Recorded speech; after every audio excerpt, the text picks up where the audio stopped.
Nevada is one of the world-class places to do geothermal energy. From the geological point of view, it has all the components.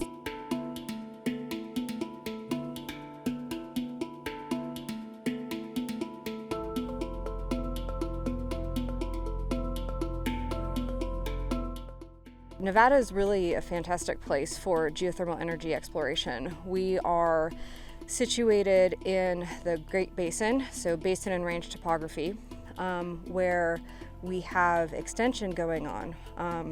About 20 to 25% of the motion between the North American and the Pacific Plate is taken up by a zone of general right lateral strike slip called the Walker Lane. This is kind of moving the whole plate and all of Nevada in a northwesterly direction. By doing so, we're kind of stretching the crust apart, and when you stretch something apart, we're getting all sorts of faults and fractures.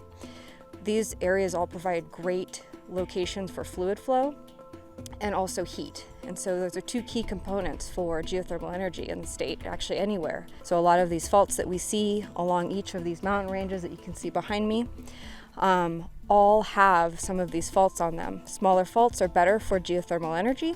More fluid gets to move around. It makes it a better location for doing exploration for geothermal energy and eventually power production. Nevada has plenty of these resources.